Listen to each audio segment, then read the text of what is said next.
पेंटाहालाइट में we were discussing about the pentahalite, that is PCl5, and I told you कि PCl5 में phosphorus is sp3 dehybridized, है ना?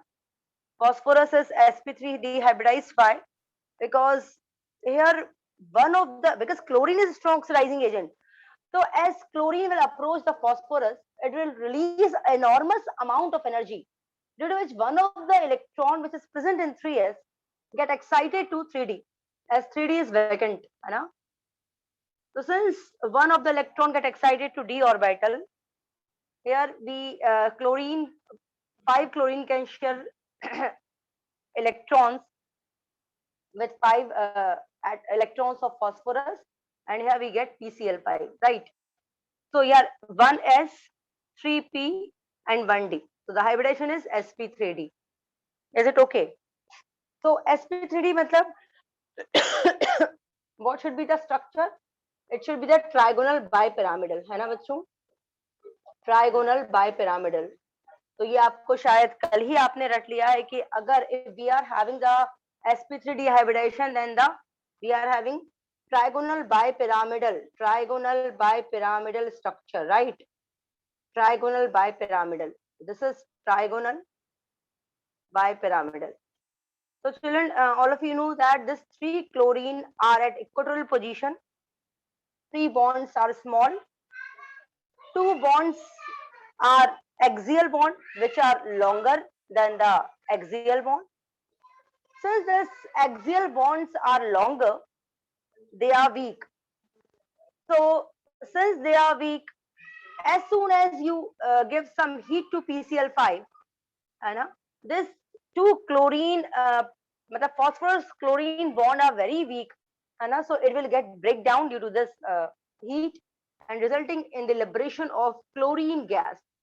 And this is the reason why PCl5 is called as chlorinating agent, because it liberates chlorine gas very easily, है ना? Is it okay, bachcho? This we have up to this, we have completed our last class. Then I told you one thing also कि PCl5 is behaving as a Lewis acid, है it acts as a Lewis acid. Why? Because since the whole d orbital is vacant to accept electron, so this PCl5 is also a Lewis acid. What is Lewis acid? What is Lewis acid?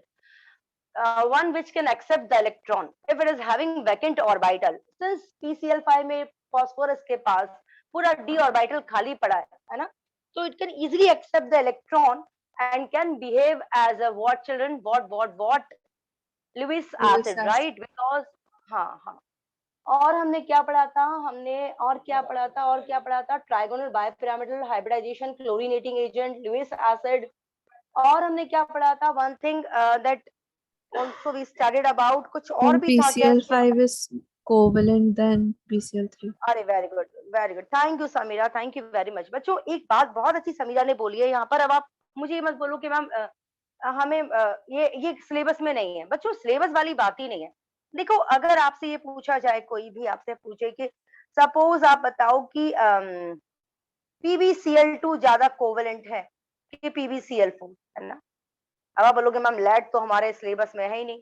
या आपसे कोई बोलेगा PCl3 ज्यादा covalent है कि PCl5, है ना?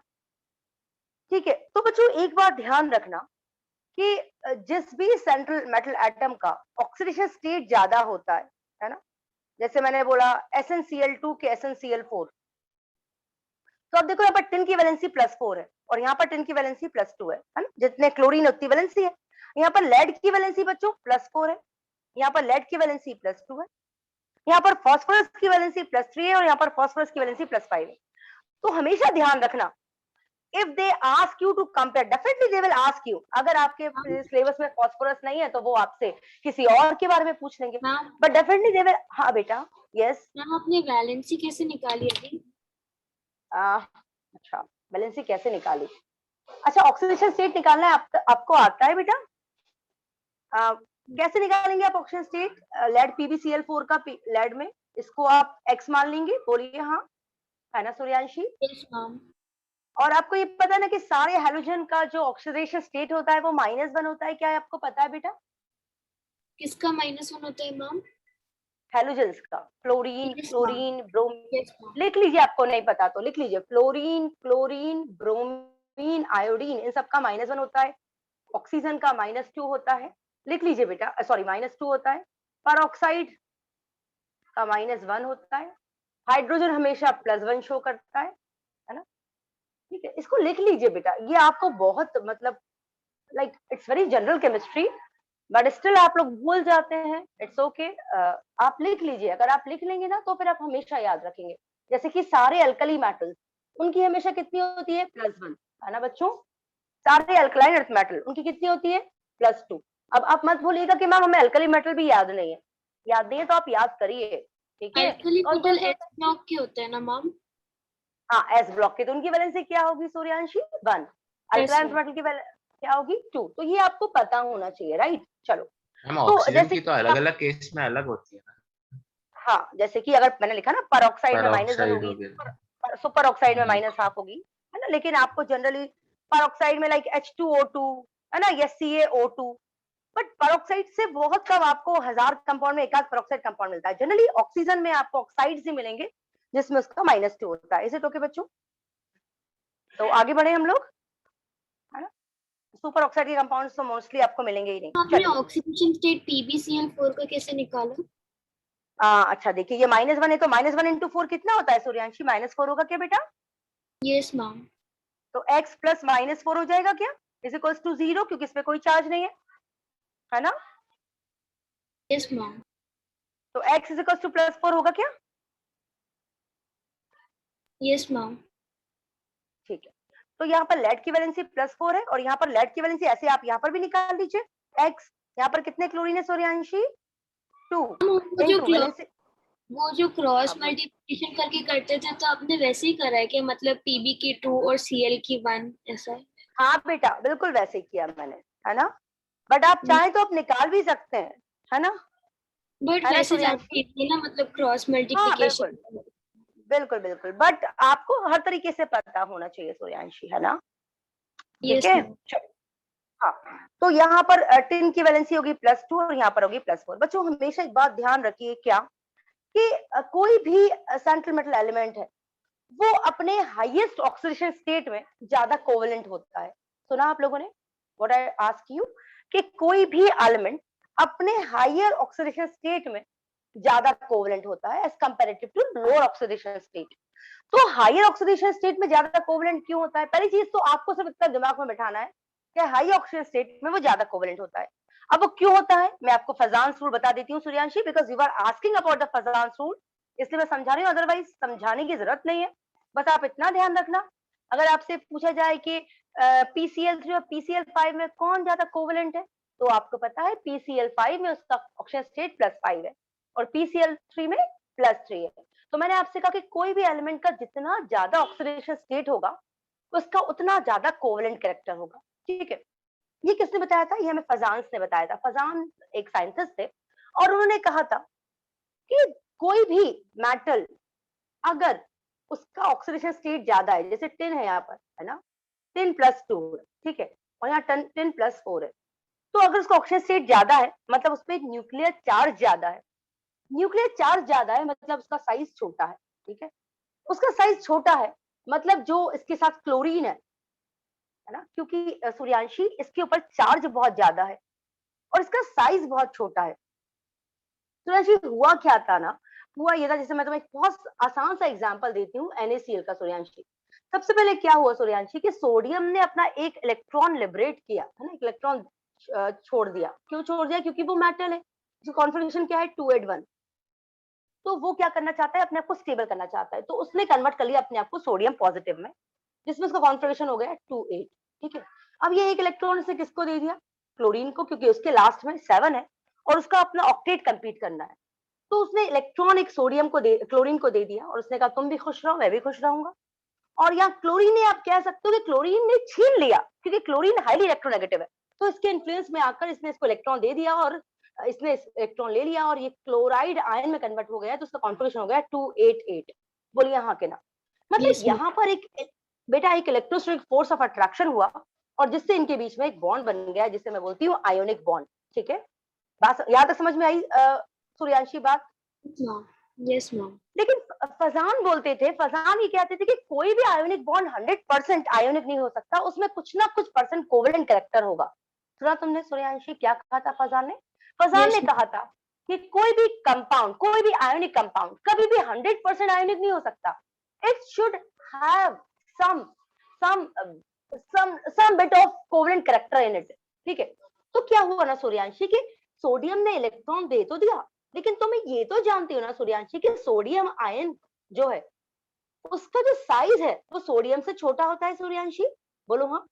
क्योंकि Yes, after losing one electron अब न्यूक्लियर चार्ज ज्यादा हो गया और इलेक्ट्रॉन कम हो गए, है ना सूर्यांशी? तो Yes, ma'am. न्यूक्लियर चार्ज जब ज्यादा तेजी से इलेक्ट्रॉन को पकड़ेंगे तो साइज छोटा हो जाएगा। तो बच्चों अगर आपको नहीं पता तो पता कर लो कि कैटायन का साइज हमेशा उसके पेरेंट एटम से छोटा होता है। क्या बात समझ में आती है आप लोगों को? Yes, ma'am. Yes, ma'am. तो इसका साइज छोटा हो गया, मतलब इस पे न्यूक्लियर चार्ज भी बढ़ गया और साइज भी छोटा हो गया। क्लोरीन ने जब एक इलेक्ट्रॉन लिया तो उसका पी पूरा भरा गया और अब उसमें इंटर इलेक्ट्रॉनिक रिपल्जन होना स्टार्ट हो गया। भैया जगह केवल 7 इलेक्ट्रॉन की थी, 8 इलेक्ट्रॉन, 8वां इलेक्ट्रॉन ने एंट्री मार ली 3p में, एंट्री तो मार ली, बट उसका जो वैलेंस शेल था, जो इलेक्ट्रॉन क्लाउड था, वो थोड़ा सा रिपल्जन के कारण थोड़ा डिस्टॉर्ट हो गया।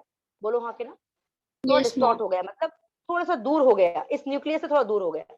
क्योंकि कहते हैं, मैं आपको बार बार कहती हूँ, टग ऑफ वॉर में वही वाली टीम जीतेगी जिसमें ज्यादा लोग होंगे।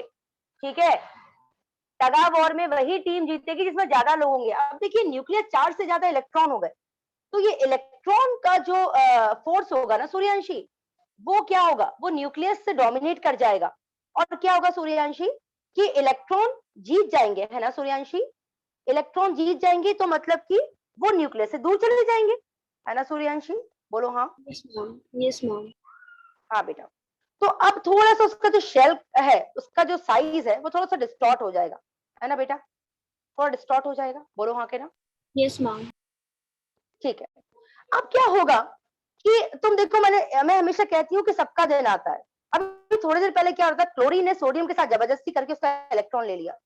अब सोडियम ने इलेक्ट्रॉन दे दिया क्योंकि बेचारा वो उसके सामने कमजोर पड़ रहा था बच्चों। लेकिन इलेक्ट्रॉन देने के बाद उस पर न्यूक्लियर चार्ज बढ़ गया, और न्यूक्लियर चार्ज बढ़ने के कारण उसका साइज छोटा हो गया, और साइज छोटा हो गया तो अब उसका पावर बढ़ गया। बात समझ में आती है बच्चों? उसका पावर बढ़ गया, Yes, उसका ma'am. पावर बढ़ गया, तो उसने क्या किया सूर्यांशी, मैं यहाँ ड्रॉ करके बताती हूँ तुमको। उसने क्या किया सूर्यांशी कि ये जो सोडियम का जो पावर था वो बढ़ गया, उसने इस क्लोराइड आयन के इलेक्ट्रॉन क्लाउड को अपनी तरफ खींच लिया सूर्यांशी, है ना? तो ये खींचा तो सूर्यांशी जो क्लोरीन इसके इलेक्ट्रॉन, सोडियम का इलेक्ट्रॉन लेके भागा था, अब क्योंकि सोडियम में ज्यादा पावर आ गई, सोडियम आयन में ज्यादा पावर आ गई, तो उसने क्या किया सूर्यांशी, इसके इलेक्ट्रॉन क्लाउड को अपनी तरफ डिस्टॉर्ट कर लिया। तो ये जो 2 इलेक्ट्रॉन थे सूर्यांशी, ये बीच में आ गए क्या? बोलो हाँ कि ना? Yes, ma'am. तो मतलब बीच में आ गए, मतलब थोड़ी सी शेयरिंग होगी क्या सूर्यांशी? तो कोवेलेंट बॉन्ड हो गया ना मैम? यस बेटा, कोवेलेंट बॉन्ड हो गया। बात समझ में आ गई? शेयरिंग हो गई, मतलब क्योंकि इलेक्ट्रॉन जो थे वो बीच में आ गए सूर्यांशी, तो शेयरिंग हो गई बेटा, शेयरिंग हो गई। तो तुम देखो, यही इसी को हम बोलते हैं कोवेलेंट कैरेक्टर। तो सूर्यांशी तुम ये मानती हो ना कि जितना ज्यादा चार्ज होगा बेटा उतना साइज छोटा होगा, और जितना साइज छोटा होगा मतलब उतना ज्यादा उसका पोलराइजेशन पावर होगा सूर्यांशी। अब तुम बोलोगी Yes, ma'am. पोलराइजेशन पावर क्या होता है मैम? तो एनायन के इलेक्ट्रॉन क्लाउड को अपनी तरफ खींचना, इसको हम पोलराइजेशन पावर कहते हैं बेटा। बोलो हाँ के ना? Yes, ma'am. है ना सूर्यांशी? तो कौन से Yes. कैटायन का पोलराइजेशन पावर ज्यादा होगा सूर्यांशी? जिसपे न्यूक्लियर चार्ज ज्यादा होगा या जिसका साइज छोटा होगा, है ना बेटा? Yes, ma'am. ठीक है, तो इसलिए मैं आपसे बोल रही हूँ कि जिस भी कैटायन पे चार्ज ज्यादा होगा, जिस भी कैटायन पे चार्ज ज्यादा होगा बेटा, ये मानती हो आप, जिस भी कैटायन पे चार्ज ज्यादा होगा उसका जो पोलराइजेशन पावर है वो ज्यादा होगा। एक मिनट प्लीज इसको एडजस्ट करो मैम, थोड़ा। हाँ यस बेटा बोलो साक्षी। मैम तो वो जो है सोडियम मैम, वो तो अट्रैक्ट कर रहा है ना बस, तो वो क्या अपने साथ बॉन्ड भी बना लेगा, मतलब शेयर भी कर देगा क्या जो क्लोरीन है? शेयर नहीं, दोनों इलेक्ट्रॉन बीच में आ गए ना सूर्यांशी, सॉरी साक्षी, समझ रही हो आप सूर्यांशी? तो दोनों मैम इलेक्ट्रॉन कोवेलेंट हो में आ जाएगा गए, तो मतलब वो दो इलेक्ट्रॉन फिर से उसके पास। कोवलेंट नहीं हो गया बेटा, उसमें कोवलेंट कैरेक्टर आ गया, क्योंकि कोवलेंट है तो वो आयोनिक बॉन्ड, बट उसमें थोड़ा बहुत कोवलेंट कैरेक्टर आ गया। साक्षी, बात समझ में आ रही है साक्षी? थोड़ा सा कोवलेंट कैरेक्टर आ गया बेटा, है ना? समझ उसके में आया क्या अट्रैक्ट तुमको? करने की वजह से। हाँ, उसके अट्रैक्ट करने की वजह से, क्योंकि उसका पावर बढ़ गया।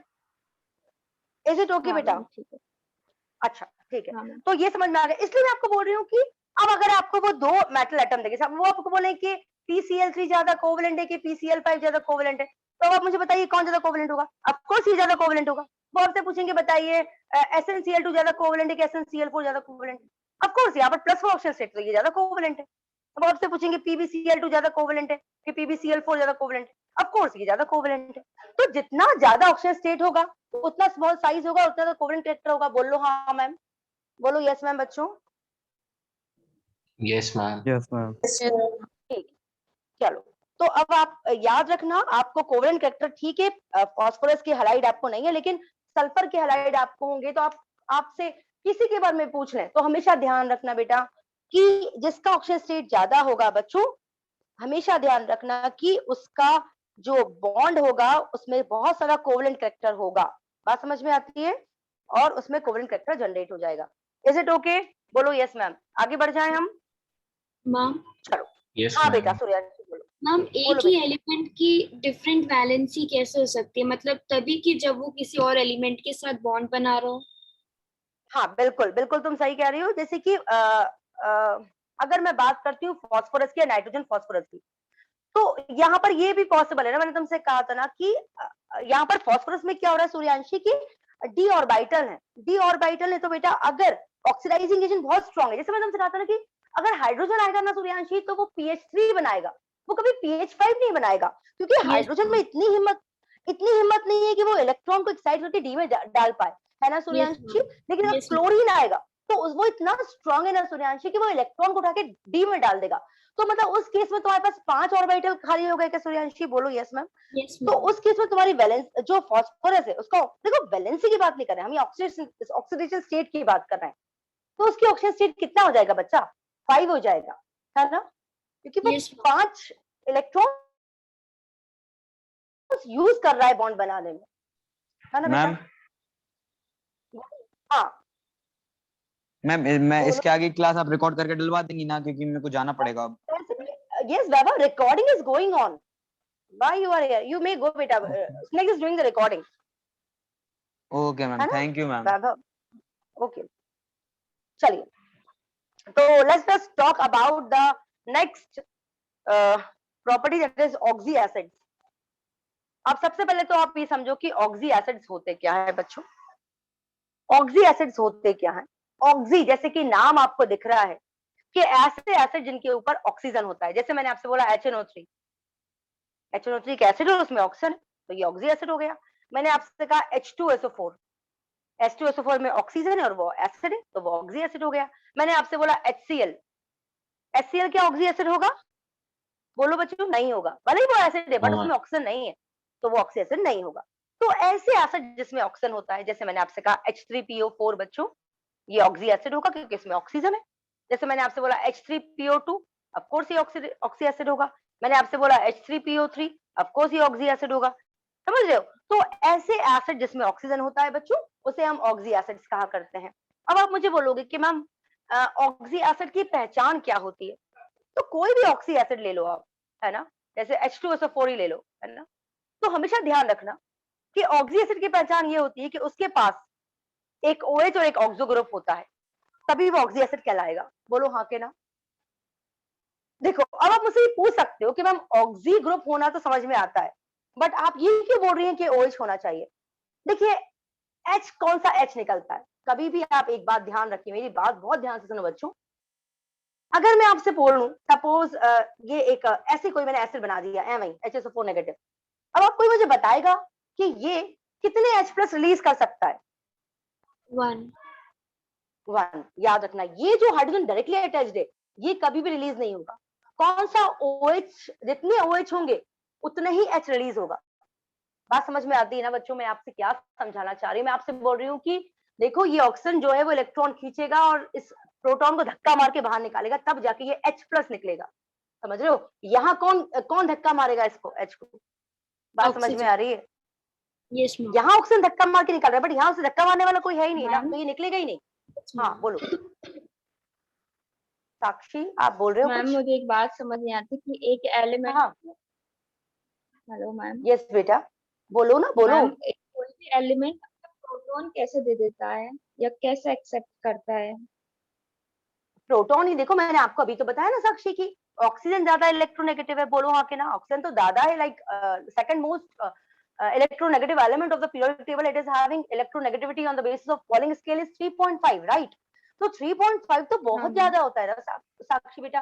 तो ये तो दादागिरी करेगा तो दोनों इलेक्ट्रॉन खींच के इसको बाहर निकाल देगा, है ना? हाइड्रोजन हाँ मैम। देखो अभी तो क्या शेयरिंग थी, एक इलेक्ट्रॉन इसका था, एक इलेक्ट्रॉन इसका था। अब इसने क्या किया, इसने एक इलेक्ट्रॉन छीन लिया हाँ मैम। और छीन के क्या हुआ, इसको बाहर निकाल दिया, तो ये नेगेटिव हो गया और ये पॉजिटिव। ठीक, तो यहाँ पर ये H नहीं निकल नहीं मैम, सकता। तो और क्या अगर मैं बोलो बेटा, तो मैम क्या कोई भी बोलो। एलिमेंट अपना प्रोटॉन निकाल सकता है या फिर ले सकता है क्या? अब जैसे ये कितने H देगा बताओ? ये मैम दो। मतलब 2 देगा, 2। तो फिर आप क्या पूछ रहे हो साक्षी? फिर आप बताओ, आपको तो समझ में आ गया बेटा, क्योंकि 2 OH है तो 2 H निकल सकते हैं, क्योंकि O धक्का नहीं मैम, मारेगा H मैं को और H ये नहीं बाहर। पूछ रही थी मैम। जैसे कि आपने आप कई बार वर्ड यूज करा ना कि वो अपना प्रोटॉन दे देगा, तो वो प्रोटॉन कैसे दे देता है, वो समझ नहीं आई मेरे को। आपको किसी को समझ में आ रहा है साक्षी क्या पूछना चाह रही है? कोई समझ, मैंने अभी बताया ना कि ऑक्सीजन इलेक्ट्रोनेगेटिविटी मैम पे H धक्का प्लस को मारेगा ही तो तो प्रोटॉन बोलते हैं। नहीं तो वो क्या पूछ रही है? वो ये पूछ रही है किसको प्रोटॉन कहते हैं, उसका ये वो क्वेश्चन ये पूछ थोड़ी ना रही है, है उसका कि क्वेश्चन प्रोटॉन कैसे निकल जाता है अपने आप, मतलब क्यों निकल जाता है? आप बताओगी क्यों निकल जाता है? सूर्यांशी आप बताओगे बेटा? आप बताओगी मतलब सूर्यांशी? हाँ, जब भी कोई ज्यादा strong I think oxidising agent आते हैं तब निकल जाता है ना? अरे बाप रे, माय गॉड। और एसिड्स क्या इलेक्ट्रोनेगेटिव। होते हैं? एसिड्स क्या होते हैं? Which has tendency to release proton. जैसे कि मैंने आपसे बोला इस एसिड का एन फैक्टर क्या है, ये कितने H+ रिलीज। देखो एसिड्स जो होते हैं जब पानी में जाते हैं तो वो डिसोसिएट हो जाते हैं, वो टूट जाते हैं, है ना, इनटू एनाइन एंड कैटायन, है ना, वो H+ रिलीज कर देते हैं। और मैंने आपसे क्या कहा कि कौन सा H+, वो आयोनाइज होते हैं। आप समझ रही है? मैंने आपसे भी कहा कि अगर यहाँ पर H डायरेक्टली अटैच होता तो वो कभी आयोनाइज नहीं हो पाता, क्योंकि आयोनाइज होना मतलब कि ऑक्सीजन का प्रोटॉन को धक्का मारना। जैसे यहाँ पर 2 OH है तो यहाँ पर 2 H रिलीज होंगे, आप समझ रहे हो? तो यहाँ पर इस एसिड का एन फैक्टर 2 हो जाएगा, क्योंकि यहाँ 2 ऑक्सीजन है। ऑफ कोर्स ऑक्सीजन क्या करेंगे, OH बॉन्ड के इलेक्ट्रॉन को खींचेंगे और H को बाहर निकाल देंगे। बात समझ में आ रही है? मतलब जहां भी OH होता है जनरली एसिड्स में, है ना, और अगर या आप ये बोलोगे पानी में डालने के बाद उनमें वो आयंस में कन्वर्ट हो जाते हैं, वो टूट जाते हैं, वो आयोनाइज हो जाते हैं जब आप पानी में डालते हो। एसिड जब हाँ बेटा वाटर में बोलिए। जाते हैं तभी हाइड्रोजन रिलीज करेगा ना? यस, बिकॉज वो इलेक्ट्रोलाइट उसमें होते हैं बच्चों। देखिए वाटर इलेक्ट्रोलाइट, देखिए एसिड्स और बेस जो होते हैं बच्चों वो इलेक्ट्रोलाइट होते हैं। इलेक्ट्रोलाइट मतलब कि जब आप उन्हें वाटर में डालोगे तो वो आयोनाइज हो जाएंगे, वो टूट जाएंगे बच्चों। बात समझ में आती है आपको? They will dissociate to give ions. किसको बोलते हैं हम इलेक्ट्रोलाइट? आपने पढ़ा होगा कि इलेक्ट्रोलाइट हम उनको बोलते हैं विच डिसोसिएट इनटू द वाटर, जिसे हम पानी में डालें और वो डिसोसिएट हो जाए, इससे हम बोलते हैं इलेक्ट्रोलाइट, है ना। जैसे कि वाटर एक वीक इलेक्ट्रोलाइट है, लेकिन अगर आप उसमें HCl डाल दो, है ना, तो वाटर के प्रेजेंस में HCl जो है वो H प्रोटॉन रिलीज कर देगा, है ना। तो HCl जो है वो स्ट्रॉन्ग इलेक्ट्रोलाइट है in the presence of water. Water में डालने के बाद क्या होगा, उसमें आयोनाइजेशन हो जाएगा। वाटर कैसा है, वाटर आयोनाइज कर देता है एसिड को भी और बेस को भी। जब आप स्ट्रॉन्ग बेस को भी पानी में डालोगे तो वो बेस को भी आयोनाइज तोड़ देगा, वो इनके इलेक्ट्रोस्टैटिक फोर्स ऑफ अट्रैक्शन को तोड़ देगा। जैसे कि मैं आपसे बोलती हूँ, क्या नाम है आपका साक्षी, आपने NaCl को पानी में डाला, है ना, तो आप देखो कि पानी क्या करेगा ना, सॉरी साक्षी, Na पॉजिटिव और Cl नेगेटिव अलग अलग हुए, तो ये क्या होगा कि पानी का जो OH है ना, वो इसको घेर लेगा। मतलब पानी का OH ये पॉजिटिव और पानी का वो नेगेटिव है ना, तो इसको घेर लेगा। और Cl नेगेटिव को पानी का H प्लस घेर लेगा क्योंकि H प्लस पॉजिटिव है ना? बोलो हाँ कि ना? तो अब देखिए इसने NaCl को मैम। तोड़ दिया, ठीक है ना? बात समझ में आ रही है? उसी तरह से अगर आपने HCl को डाला यहाँ पर, HCl को डाला पानी में तो क्या है H पॉजिटिव OH नेगेटिव, ये क्या H पॉजिटिव Cl नेगेटिव, ठीक है? तो क्या होगा यहाँ पर ये आपका क्या बनेगा, ये टूट जाएगा, ये इसको डिसोसिएट कर देगा। पानी मैंने आपसे पहले बताया इसका डाइलेक्ट्रिक कांस्टेंट बहुत हाई होता है। डाइलेक्ट्रिक कांस्टेंट हाई होना मतलब कि किसी भी कंपाउंड के फोर्स ऑफ अट्रैक्शन को तोड़ देना, वो पानी की नेचर है। पानी इज हैविंग, हम आपको याद होगा हमने न्यूक्लियोफिलिक सब्स्टिट्यूशन रिएक्शन में पढ़ा था कि पानी is having dielectric constant of 80। It has tendency to break the force of attraction, है ना बच्चों? याद है आप लोग को? हाँ मैम। तो जब आप पानी में किसी भी कंपाउंड को डालोगे तो वो इलेक्ट्रोस्टैटिक फोर्स ऑफ अट्रैक्शन को तोड़ देगा और वो आयंस में कन्वर्ट हो जाएंगे। Is it okay? मैम अपन जब पानी पीते हैं तो पेट में भी तो HCl होता है। पेट में HCl कब सीक्रेट होता है बच्चा? कब सीक्रेट होता है? जब अपन मैम खाना इतना बायो खाते नहीं हैं। पढ़ा। हाँ, जब खाना अपन के खाना बाद। खाते तभी, हाँ जब अपन खाना खाते तभी सीक्रेट होता है और वो स्टमक में रहता है, स्टमक के बाहर नहीं आता बेटा, है ना? तो आप वो उतनी उतनी क्वांटिटी में सीक्रेट होगा बेटा, उतना ही डाइजेशन करेगा और खत्म हो जाएगा। थोड़ा भी एसिड ज्यादा हुआ ना बेटा तो आपको एसिडिटी की प्रॉब्लम हो जाएगी, वो अल्सर्स में कन्वर्ट हो जाएगा। समझ में आ रहा है मयंक? मैम हाँ इसलिए मैम। कि मयंक खाना खाने के बाद पानी नहीं पीते क्योंकि HCl जनरेट होता है ऑफ तो कोर्स नहीं, ऐसा ऐसा नहीं, वो पेट, हाँ वो मतलब स्वेलिंग ऑफ स्टमक से ही उसका रीजन होता है, उसका HCl से कोई, क्योंकि HCl उसके साथ कोई HCl की पूरा जितना सीक्रेट होगा वो पूरा डाइजेशन में यूज हो जाएगा। वो पेप्टाइड्स जो आप ले रहे हो ना, जो आप खाना खा रहे हो उसमें जो प्रोटीन्स है ना, उनको वो तोड़ रहा है तो वो सारा HCl यूज हो जाता है उसको मेटाबॉलिज्म में। तो इतना एक्स्ट्रा HCl होता ही नहीं है कि वो इधर उधर लिबरेट हो, ठीक है? Yes ma'am. हाँ, है ना? और हमारे स्टमक में बहुत सारी म्यूकस लाइनिंग होती है। म्यूकस लाइनिंग होती है मतलब कि वो HCl को बाहर नहीं जाने देती है और उसको न्यूट्रलाइज करके रखती है ना? तो HCl के से भी हमको बचाने के लिए अंदर स्टमक के लाइनिंग में म्यूकस होता है ना? अल्कलाइन सब्सटेंस होता है। लेकिन एक आपसे एक ये अब ये समझ में आया क्या? बताओ साक्षी, तुम्हारी डाउट क्लियर हुआ क्या? कि कोई भी एसिड कैसे याद रखो, पानी में जब भी अपन डालते हैं तो पानी का डायरेक्टर कांस्टेंट बहुत हाँ ज्यादा मैम। होता है और वो आयंस के इलेक्ट्रिक फोर्स ऑफ अट्रैक्शन को तोड़ देता है। चलो अभी अब फालतू बातें कम करेंगे थोड़ा सा, मैम और अगर इस पे हाँ बोलो बोलो। मैम बस इतना है कि H प्लस को ही क्या प्रोटॉन बोलते कहते हैं, कि प्रोटॉन कहते हैं, है ना? को, हाँ H प्लस जब भी रहेगा तो उसको प्रोटॉन कहेंगे। हाँ बेटा, और ये वाले डाउट्स है ना आप लोग अलग पूछो, नहीं तो अपना सिलेबस नहीं हो पाएगा। ठीक है, चलो आज आज अपन को ऑक्सी एसिड किसी भी हाँ तरह कंप्लीट करना है। ये बेसिक्स डाउट है बेटा जो आप अलग से रुक के पूछ लिया करो या अलग से आप व्हाट्सएप कर दिया करो, ठीक है? चलो, तो ऑक्सी एसिड्स की नाइट्रोजन की बात करें बेटा तो 3 नाइट्रोजन के ऑक्सी एसिड होते हैं। एक होता है H2N2O2 जिसे हम बोलते हैं हाइपोनाइट्रस एसिड। प्लीज इसको लिखना स्टार्ट कर दीजिए बिकॉज ये आपके सिलेबस में है। Hyponitrous acid. एक होता है नाइट्रस एसिड HNO2 और एक होता है नाइट्रिक एसिड HNO3। मैम नीचे का नहीं दिख अब रहा। देखिए मैं नीचे कर रही हूँ स्नेक, सॉरी अश्विन, लेकिन ये ध्यान रखना ये बहुत ज्यादा अनस्टेबल है। पता है अश्विन, ये थोड़ा सा मेरा ये मोबाइल स्टैंड है ना आज बहुत वर्क नहीं कर रहा अच्छे से। मैम मोबाइल स्टैंड खराब हो मैम गया क्या? एसिड अनस्टेबल है कि आपका मोबाइल स्टैंड? नहीं एसिड अनस्टेबल है बेटा, इसको लिख लो please. Hyponitrous is highly unstable, please लिखो। और ये मेरा मोबाइल भी अनस्टेबल, मोबाइल स्टैंड भी अनस्टेबल हो रहा है, पता है तुमको? मैम वो लूज तो शायद नहीं हो उसका गया कहीं उसके स्क्रू वो? लूज हो गया, वो लूज हो गया, स्क्रू लूज हो गया बेटा, उसको टाइट करना पड़ेगा ना। मैम टाइट कर दो। हाँ मैं टाइट कर रही हूँ तो तुम लोग लिखो बेटा।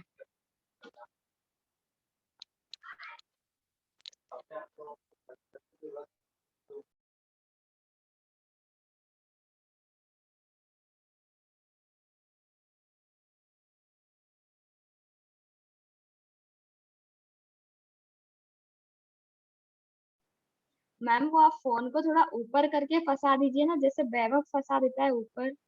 वो आप आगे रखते हैं इस वजह से वो होता है, बार बार वो पीछे करके कर देता है ना।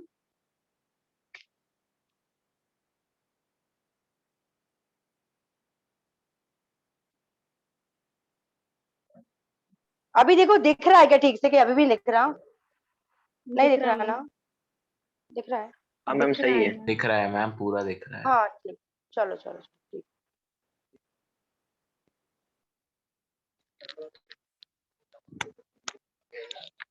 बच्चों ये आप दिस यू हैव रिटन, ठीक है। आप प्लीज इसमें लिखो, इसका ऑक्सीजन स्टेट नाइट्रोजन का यहाँ पर +1 है, यहाँ +3 है और यहाँ +5 है। जल्दी से ऑक्सीजन स्टेट लिख लो। और देखो ऑक्सी एसिड्स ऑफ नाइट्रोजन उन्होंने हटाया नहीं है ना, तो थोड़ा सा अच्छे से लिख लो। दिस इज हाइपोनाइट्रस एसिड, इसको लिख लीजिए हाईली अनस्टेबल, अनस्टेबल, ठीक है। अब मैं है ना, हाँ नहीं नहीं बस हो गया, हाँ ठीक है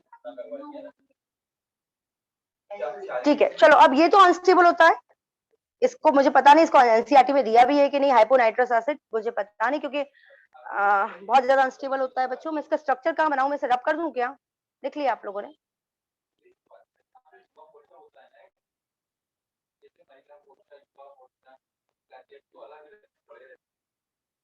प्लीज इसको बना लीजिए। नाइट्रोजन इज हाईली अनस्टेबल, क्योंकि डबल बॉन्ड बना रहा है तो ये एग्जिस्ट करता नहीं है, ज्यादा टूट जाता है, ठीक है। This is hyponitrous acid. अब ये आपने बना लिया, मैं इसे रब कर रही हूँ। अब आप देखिए मैं आपको सिखाती हूँ ऑक्सी एसिड का स्ट्रक्चर बनाना। मैंने आपसे कहा था कि किसी भी ऑक्सी एसिड में बच्चों जरूरी होता है क्या, एक ऑक्सीजन को ऑक्सो ग्रुप लगाना और एक OH लगाना। अब मैंने आपसे बोला कि HNO2 हमारा फॉर्मूला है, तो बताइए एक H है तो हमने लगा दिया OH के साथ, 2 ऑक्सीजन है तो हमने लगा दिया। अब क्या कुछ बचा है हमारे पास लगाने के लिए? बोलो हाँ कि ना, कुछ बचा है क्या? इसको ऐसे लिख लो, क्या कुछ बचा है हमारे पास लगाने के लिए? कोई कुछ बोलेगा? नो मैम, नहीं बचा, ठीक है। अब कुछ भी नहीं बचा हमारे पास, बस आप यहाँ बॉन्ड आप लोन पे लगा दो, यहाँ पर 2 ऑक्सीजन नाइट्रोजन यूज करें तो यहाँ इसके पास 2 बचेंगे। तो मतलब आपको रटना नहीं है, आपको इतना पता है, मैं आपको कोई भी फॉर्मूला दे दूं। अब मैंने आपको दिया HNO3, इसका फॉर्मूला बनाइए, कैसे बनाएंगे? आपको N लगाना है, एक डबल बॉन्ड O लगा दो, एक OH लगा दो। अब फॉर्मूला क्या है? HNO3। अब H को पहले तो आप O के साथ फिट कर दो, सारे H को O के साथ फिट कर दो, सारे H को पहले O के साथ फिट करना है, ठीक है। अब H बचा ही नहीं तो एक ही OH आएगा, एक और O बचा है तो यहाँ पर आप क्या कर दो, यहाँ आपका कोऑर्डिनेट बॉन्ड हो जाएगा, है ना। तो 1 2 3 4 5 6 ये आपका कोऑर्डिनेट बॉन्ड हो गया, ये पॉजिटिव चार्ज हो गया, ये आपके 2 लोन पेयर हो गए, ठीक है। कि मैं आपको याद रखिए, या तो ऑक्सीजन कोऑर्डिनेट बॉन्ड बनाता है या डबल बॉन्ड बनाता है। एक ऑलरेडी डबल बॉन्ड बना चुका है तो जाहिर सी बात है अब कोऑर्डिनेट बॉन्ड ही बनेगा, है ना, नहीं तो नाइट्रोजन की वैलेंसी गड़बड़ा जाएगी।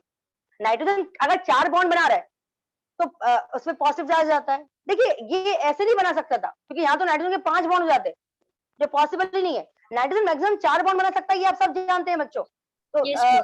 आप क्या करेंगे, आपको यहाँ कोऑर्डिनेट बॉन्ड ही बनाना पड़ेगा। और ये ध्यान रखें, जब भी नाइट्रोजन 4 बॉन्ड बनाता है तो अपने पॉजिटिव चार्ज आता है, मतलब इस पे नेगेटिव चार्ज आ जाएगा। बात समझ में आती है? Yes ma'am. ठीक है, तो अब हम बात करते हैं, हेडिंग डाल दीजिए HNO3 मैम की। लेस देन 1 मिनट है। बेटा फिर से ज्वाइन कर लीजिएगा प्लीज आप लोग। अपन लोग आजकल क्या ना, पढ़ाई कम और फालतू में डिस्कशन करते हैं तो अपने पढ़ाई नहीं हो पाती यार कुछ भी। चलो ले ली मैम फटाफट, जल्दी ऑफलाइन की करो। आदत हो गई तो ऑनलाइन में मजा ही नहीं आया। ऐसे मत बोलो यार प्लीज।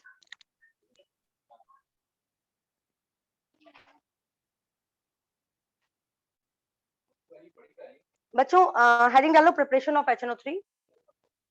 मैं रब कर दूं क्या इसको? हम तीनों की प्रिपरेशन पढ़नी रहेगी क्या? नहीं बेटा, सिर्फ HNO3 की प्रिपरेशन पढ़ना है अपन, प्रिपरेशन ऑफ HNO3। आपको नाइट्रिक एसिड उन्होंने अलग से दिया है तो आपको, और वैसे भी आपको सिर्फ HNO3 की प्रिपरेशन पढ़ना है।